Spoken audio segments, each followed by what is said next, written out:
በቴክኒክና ሙያ የስልጠና ተቋማት የሚሰጡ የክህሎት ስልጠናዎች የወጣቶችን ሐሳብ ከተቀጣሪነት የሚያላቅቁም በዚያው ልክም የሥራ ፈጣሪነት ባህልን በሚያላብስ መንገድ ሊቀረጹ እንደሚገባቸው ተነስቷል። በቴክኒክና ሙያ ተቋማት ለወጣቶች የምንመግበው ክህሎት እነርሱን ማስተማር ስላለብን ብቻ የምናስተምር ብቻ መሆን የለብንም። ይልቁንም የምንሰጣቸው ክህሎት ከራሳቸው አልፎ ለሀገር ምጣኔያዊ ሀብታዊ አዎንታዊ አስተዋጽኦ እንዲያበረክት አድርገን መንገድ ማስያዝ ይኖርብናል። ከዚህ ባለፈም ወጣቶች የሚያገኙት ክህሎት ተቀጥረው የመስራት ሐሳቤን ከማላበስ ተሻግሮ አምሯቸውን ወደ ሥራ ፈጣሪነት ደረጃ የሚያሸጋግር መሆኑን እርግጠኞች መሆን ይኖርብናል።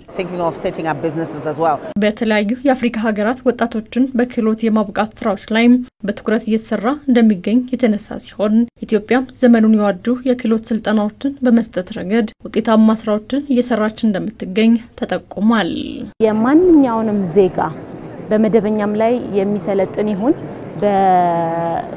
በኢመደበኛ በሆነም ይሁን ክህሎቱንም ደግሞ ከየትም ቢያመጣው በልምድም ያምጣው ሪኮግናይዝ አድርገን ወደ ስራ ዓለም እንዲገባ ነው። ስለዚህ የሚኒስትሪው ዋናው አጀንዳና ትልቁ አጀንዳ ስራ ላይ ያሉትንም ወደ ስራ ዓለም የሚገቡትንም ዜጎች ስኪላቸውን በደንብ ሪኮግናይዝ አድርገው ወደዛ እንድንገባ ነው የምንፈልገው። ስኪል የስራ በር ነው ወይም ክህሎት ወደ ስራ መግቢያ በር ነው ብለን ነው የምናምነው። TVET college would appeal to በኔ ሀገር ደቡብ አፍሪካ ለቴክኒክና ሙያ ዘርፍ ልዩ ትኩረት ሰጥተን ነው የምንሰራው። በተለይም ስራ ፈተው ቤታቸው ለተቀመጡና ለመስራት ስልጠናዎችን እንዴት ማግኘት ይኖርብናል ብለው ግራ ለተጋቡ ዜጎች አስፈላጊውን ስልጠና በመስጠት የራሳቸውን ስራ እንዲጀምሩ በማድረግ በኩል በርካታ ስራዎችን ሰርተናል። ለዚህም ነው በሀገር አቀፍ ደረጃ ለቴክኒክና ሙያ ዘርፍ ዳጎስ ያለ በጀት መድበን እየተንቀሳቀስን የምንገኘው። ከክህሎት ግንባታ ባሻገር ብቁ የሰው ኃይል ከሀገር አልፎ በተለያዩ የሀገሪቱ ክፍሎች ባሉ የስራ ገበያዎች ተቀላቅሎ የሚሰራበት እድልን ለመፍጠርም አህጉራዊ ትስስሮች በፈጠራቸው ተጠቁሟል።